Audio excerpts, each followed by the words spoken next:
ಓಂ ಶ್ರೀ ಗುರುಭ್ಯೋ ನಮಃ. ಎಲ್ಲರಿಗೂ ನಮಸ್ಕಾರ. ಧೃತಿ ಡಿವೋಷನಲ್ ಚಾನಲ್ಗೆ ನಿಮ್ಮೆಲ್ಲರಿಗೂ ಆತ್ಮೀಯ ಸ್ವಾಗತ. ಸ್ನೇಹಿತರೆ, ನಾನು ಈಗಾಗಲೇ 16 ಸೋಮವಾರ ವೃತ್ತದ ಉದ್ಯಾಪನೆ ಮತ್ತು ವಿಸರ್ಜನೆಯ ಕುರಿತು ಒಂದು ವಿಡಿಯೋವನ್ನು ಮಾಡಿದ್ದೆ. ಆ ವಿಡಿಯೋ ನೋಡಿದ ನಂತರ ಅನೇಕ ಭಕ್ತರು ವಿವಿಧ ರೀತಿಯ ಪ್ರಶ್ನೆಗಳನ್ನು ಕೇಳಿದ್ದೀರಿ. ಕೆಲವರಿಗೆ ಉದ್ಯಾಪನೆ ಯಾವ ದಿನ ಮಾಡಬೇಕು ಎಂಬ ಗೊಂದಲ ಇದ್ದರೆ, ಇನ್ನು ಹಲವರಿಗೆ ವಿಸರ್ಜನೆ ಯಾವಾಗ ಮಾಡಬೇಕು ಎಂಬ ಸಂದೇಹ ಇದೆ. ಅಮಾವಾಸ್ಯೆ ದಿನ ಮಾಡಬಹುದಾ, ಏಕಾದಶಿ ದಿನ ಮಾಡಬಹುದಾ, ಊರಿಗೆ ಹೋಗಬೇಕಾದರೆ ಏನು ಮಾಡಬೇಕು, ಉದ್ಯಾಪನೆ ಲೇಟ್ ಆದರೆ ಏನಾದರೂ ದೋಷ ಆಗುತ್ತಿದೆಯಾ, ಪೀರಿಯಡ್ಸ್ ಆದರೆ ಏನು ಮಾಡಬೇಕು ಎನ್ನುವ ಹಲವಾರು ಪ್ರಶ್ನೆಗಳು ಬಂದಿವೆ. ಆದ್ದರಿಂದ ಇವತ್ತಿನ ಈ ವಿಡಿಯೋದಲ್ಲಿ ನೀವು ಕೇಳಿರುವ ಬಹುತೇಕ ಎಲ್ಲ ಪ್ರಶ್ನೆಗಳಿಗೆ ಸಂಪೂರ್ಣವಾದಂಥ ಉತ್ತರವನ್ನು ವಿವರವಾಗಿ ನೀಡುತ್ತೇನೆ.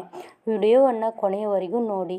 ಸ್ನೇಹಿತರೆ, ಮೊದಲು ನಾವು ಒಂದು ವಿಷಯವನ್ನು ಅರ್ಥ ಮಾಡಿಕೊಳ್ಳಬೇಕು.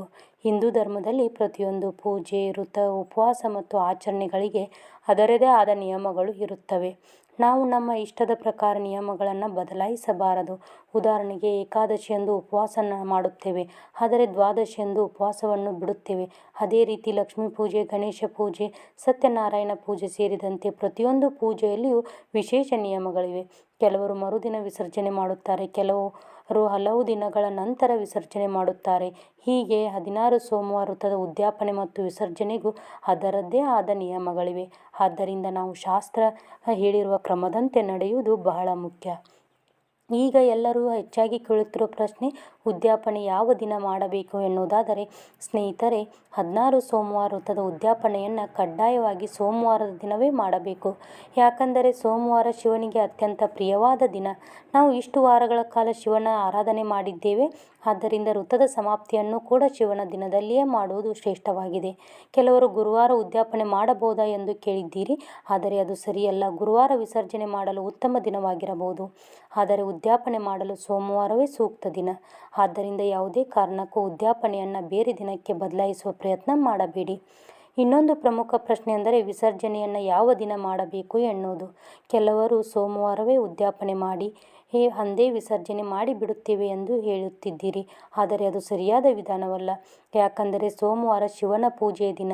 ಆ ದಿನ ಶಿವನನ್ನು ಪೂಜಿಸಿ ಅದೇ ದಿನ ಶಿವಲಿಂಗವನ್ನು ವಿಸರ್ಜನೆ ಮಾಡಿದಂತೆ ಆಗುತ್ತದೆ. ಆದ್ದರಿಂದ ಉದ್ಯಾಪನೆ ಸೋಮವಾರ ಮಾಡಿದ ನಂತರ ವಿಸರ್ಜನೆಯನ್ನು ಗುರುವಾರ ದಿನ ಮಾಡುವುದು ಉತ್ತಮ ಎಂದು ಹೇಳಲಾಗಿದೆ. ಇದು ಈ ವೃತ್ತದ ಪ್ರಮುಖ ನಿಯಮಗಳಲ್ಲಿ ಒಂದಾಗಿದೆ. ಆದ್ದರಿಂದ ಉದ್ಯಾಪನೆ ಮತ್ತು ವಿಸರ್ಜನೆಯನ್ನು ಒಂದೇ ದಿನದಲ್ಲಿ ಮಾಡುವುದಕ್ಕಿಂತ ನಿಯಮಾನುಸಾರ ಬೇರೆ ಬೇರೆ ದಿನಗಳಲ್ಲಿ ಮಾಡುವುದು ಉತ್ತಮ. ಇನ್ನು ಕೆಲವರು ಅಧಿಕ ಜ್ಯೇಷ್ಠ ಅಮಾವಾಸ್ಯೆಯ ಬಗ್ಗೆ ಪ್ರಶ್ನೆ ಕೇಳಿದ್ದೀರಿ. ಅಮಾವಾಸ್ಯೆ ಭಾನುವಾರ ಮಧ್ಯಾಹ್ನ 12:20 ಪ್ರಾರಂಭವಾಗಿ ಸೋಮವಾರ ಬೆಳಿಗ್ಗೆ 8:24 ಮುಕ್ತಾಯವಾಗುತ್ತದೆ. ಹಾಗಿದ್ದರೆ ಸೋಮವಾರ ಉದ್ಯಾಪನೆ ಮಾಡಬಹುದಲ್ಲವಾ ಎಂದು ಕೇಳಿದ್ದೀರಿ.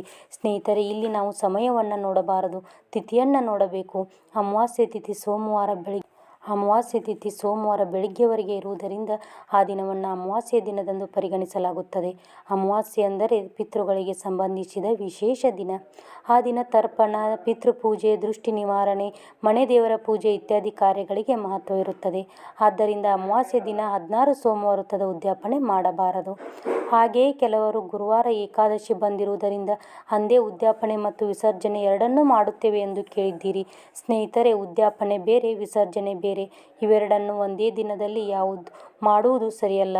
ಏಕಾದಶಿಯ ದಿನ ವಿಷ್ಣು ಆರಾಧನೆಗೆ ಅತ್ಯಂತ ಪವಿತ್ರವಾದ ದಿನವಾಗಿರುವುದರಿಂದ ಆ ದಿನ ಶಿವವೃತ್ತದ ಉದ್ಯಾಪನೆಯನ್ನು ಮಾಡಬಾರದು.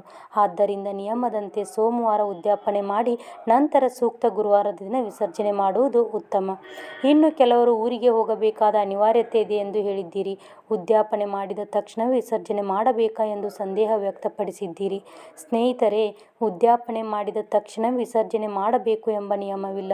ನೀವು ಉದ್ಯಾಪನೆ ಮಾಡಿಕೊಂಡ ನಂತರ ನಿಮಗೆ ಊರಿಗೆ ಹೋಗಬೇಕಾದರೆ ಹೋಗಬಹುದು. ನೀವು ಪೂಜೆ ಮಾಡಿದ ಶಿವಲಿಂಗಗಳನ್ನು ದೇವರ ಮನೆಯಲ್ಲಿ ಗೌರವದಿಂದ ಇಟ್ಟುಕೊಳ್ಳಬಹುದು. ನಂತರ ನಿಮಗೆ ಅನುಕೂಲವಾದ ಗುರುವಾರದ ದಿನ ಬೆಳಿಗ್ಗೆ ಮತ್ತೆ ಪೂಜೆ ಮಾಡಿ ಮೊಸರನ್ನ ಅಥವಾ ಇತರ ನೈವೇದ್ಯವನ್ನು ಅರ್ಪಿಸಿ ನಂತರ ವಿಸರ್ಜನೆ ಮಾಡಬಹುದು. ಇದರಿಂದ ಯಾವುದೇ ರೀತಿಯ ದೋಷ ಉಂಟಾಗುವುದಿಲ್ಲ. ಮತ್ತೊಬ್ಬರು ಉದ್ಯಾಪನೆ ತುಂಬ ಲೇಟ್ ಆದರೆ ಏನಾದರೂ ಸಮಸ್ಯೆ ಆಗುತ್ತಿದೆಯಾ ಎಂದು ಕೇಳಿದ್ದೀರಿ. ಸ್ನೇಹಿತರೆ, ಇದರಲ್ಲಿ ಭಯಪಡುವ ಅಗತ್ಯವಿಲ್ಲ. ನೀವು ಭಕ್ತಿಯಿಂದ ವ್ರತವನ್ನು ಪೂರ್ಣಗೊಳಿಸಿದ್ದರೆ ಮುಖ್ಯವಾದುದು ನಿಮ್ಮ ಭಕ್ತಿ ಮತ್ತು ನಂಬಿಕೆ. ಕೆಲವು ದಿನಗಳ ನಂತರ ಉದ್ಯಾಪನೆ ಮಾಡಿದರೂ ಅಥವಾ ಕೆಲವು ದಿನಗಳ ನಂತರ ವಿಸರ್ಜನೆ ಮಾಡಿದರೂ ಶಿವನ ಅನುಗ್ರಹದಲ್ಲಿ ಯಾವುದೇ ಕೊರತೆ ಇರುವುದಿಲ್ಲ. ಆದ್ದರಿಂದ ಗಡಿಬಿಡಿ ಮಾಡಿ ತಪ್ಪು ಮಾಡುವುದಕ್ಕಿಂತ ನಿಧಾನವಾಗಿ ಸರಿಯಾದ ವಿಧಾನದಲ್ಲಿ ಮಾಡುವುದೇ ಉತ್ತಮ. ಈಗ ಉದ್ಯಾಪನೆ ಮಾಡುವ ವಿಧಾನವನ್ನು ನೋಡೋಣ. ಉದ್ಯಾಪನೆಯ ದಿನ ಬೆಳಿಗ್ಗೆ ಸ್ನಾನ ಮಾಡಿ ಶುಭ್ರವಾದ ವಸ್ತ್ರ ಧರಿಸಬೇಕು. ನಂತರ ಒಂದು ಹೊಸ ಉತ್ತದ ಮಣ್ಣಿನ ಶಿವಲಿಂಗವನ್ನು ತಯಾರಿಸಿ ಈಗಾಗಲೇ ಪೂಜೆ ಮಾಡಿರುವ 16 ಶಿವಲಿಂಗಗಳ ಜೊತೆಗೆ ಇಡಬೇಕು. ಒಟ್ಟು 17 ಶಿವಲಿಂಗಗಳಿಗೆ ಪೂಜೆ ಸಲ್ಲಿಸಬೇಕು. ಬಿಲ್ವಪತ್ರೆ, ಹೂವು ಮತ್ತು ಅಕ್ಷತೆಗಳಿಂದ ಶಿವನಿಗೆ ಅರ್ಚನೆ ಮಾಡಬೇಕು. ನಂತರ ಋತಕಥೆಯನ್ನು ಮತ್ತೊಮ್ಮೆ ಓದಬೇಕು ಅಥವಾ ಕೇಳಬೇಕು. ಗೋಧಿಯಿಂದ ತಯಾರಿಸಿದ ಪ್ರಸಾದವನ್ನು ಶಿವನಿಗೆ ನೈವೇದ್ಯವಾಗಿ ಅರ್ಪಿಸಬೇಕು. ನಂತರ ಮನೆಗೆ ಆಹ್ವಾನಿಸಿದ ದಂಪತಿಗಳಿಗೆ ಊಟದ ಜೊತೆಗೆ ಪ್ರಸಾದವನ್ನು ನೀಡಿ ಅವರ ಆಶೀರ್ವಾದವನ್ನು ಪಡೆಯಬೇಕು. ಸಾಧ್ಯವಾದರೆ ಗೋಮಾತೆಗೂ ಪ್ರಸಾದವನ್ನು ನೀಡಬೇಕು. ಈ ಎಲ್ಲ ವಿಧಾನಗಳನ್ನು ಭಕ್ತಿಯಿಂದ ನೆರವೇರಿಸಿದರೆ ಉದ್ಯಾಪನೆ ಸಂಪೂರ್ಣವಾಗುತ್ತದೆ. ಇನ್ನು ಮಹಿಳೆಯರು ಹೆಚ್ಚಾಗಿ ಕೇಳುವ ಪ್ರಶ್ನೆ ಎಂದರೆ ಪೀರಿಯಡ್ಸ್ ಆದರೆ ಏನು ಮಾಡಬೇಕು ಎಂಬುದು. ಸ್ನೇಹಿತರೆ, ಉದ್ಯಾಪನೆಯ ದಿನ ಅಥವಾ ವಿಸರ್ಜನೆಯ ದಿನ ಪೀರಿಯಡ್ಸ್ ಆದರೆ ಆತಂಕ ಪಡುವ ಅಗತ್ಯವಿಲ್ಲ. ನಿಮ್ಮ ಸಮಯ ಮುಗಿದ ನಂತರ ಉದ್ಯಾಪನೆ ಅಥವಾ ವಿಸರ್ಜನೆಯನ್ನು ಮಾಡಬಹುದು. ಶಿವಲಿಂಗವನ್ನು ಇಷ್ಟು ದಿನ ಮಾತ್ರ ಇಡಬೇಕು ಎಂಬ ಯಾವುದೇ ನಿಯಮ ಇಲ್ಲ. ಆದ್ದರಿಂದ ನಿಮ್ಮ ಅನುಕೂಲಕ್ಕೆ ತಕ್ಕಂತೆ ನಂತರ ಪೂಜೆಯನ್ನು ಪೂರ್ಣಗೊಳಿಸಬಹುದು. ಹಾಗೆಯೇ ಕೆಲವರು ಉದ್ಯಾಪನೆ ಮತ್ತು ವಿಸರ್ಜನೆ ಮಾಂಸಾಹಾರ ಸೇವಿಸಬಹುದೇ ಎಂದು ಕೇಳಿದ್ದೀರಿ. ನೀವು 4 ವಾರಗಳ ಅಥವಾ 16 ವಾರಗಳ ಋತವನ್ನು ಪೂರ್ಣಗೊಳಿಸಿದ ನಂತರ ಋತದ ಮುಖ್ಯ ಭಾಗ ಮುಗಿದಿರುತ್ತದೆ. ಆದ್ದರಿಂದ ಆ ಮಧ್ಯಂತರದಲ್ಲಿ ನಿಮ್ಮ ಮನೆಯ ಪದ್ಧತಿಯಂತೆ ನಡೆದುಕೊಳ್ಳಬಹುದು. ಆದರೆ ಉದ್ಯಾಪನೆ ಮಾಡುವ ದಿನ ಮತ್ತು ವಿಸರ್ಜನೆ ಮಾಡುವ ದಿನ ಮಾತ್ರ ಶುದ್ಧತೆಯನ್ನು ಕಾಪಾಡಿಕೊಂಡು ಪೂಜೆ ಮಾಡುವುದು ಉತ್ತಮ. ನಾನು ನಿಮ್ಮ ಎಲ್ಲ ಪ್ರಮುಖ ಪ್ರಶ್ನೆಗಳಿಗೆ ಸಾಧ್ಯವಾದಷ್ಟು ವಿವರವಾಗಿ ಉತ್ತರ ನೀಡಿದ್ದೇನೆ. ಮತ್ತೊಮ್ಮೆ ಹೇಳುವುದಾದರೆ ಸೋಮವಾರ ಉದ್ಯಾಪನೆ ಮಾಡಿ, ಗುರುವಾರ ವಿಸರ್ಜನೆ ಮಾಡಿ. ಅಮಾವಾಸ್ಯೆಯ ದಿನ ಉದ್ಯಾಪನೆ ಮಾಡಬೇಡಿ. ಏಕಾದಶಿಯ ದಿನ ಉದ್ಯಾಪನೆ ಮಾಡಬೇಡಿ. ಉದ್ಯಾಪನೆ ಆದ ತಕ್ಷಣವೇ ವಿಸರ್ಜನೆ ಮಾಡಲೇಬೇಕು ಎಂಬ ನಿಯಮ ಇಲ್ಲ. ಪೀರಿಯಡ್ಸ್ ಅಥವಾ ಅನಿವಾರ್ಯ ಕಾರಣಗಳಿದ್ದರೆ ನಂತರವೂ ಮಾಡಬಹುದು. ಮುಖ್ಯವಾದದ್ದು ಭಕ್ತಿ, ನಂಬಿಕೆ ಮತ್ತು ನಿಯಮ ಪಾಲನೆ.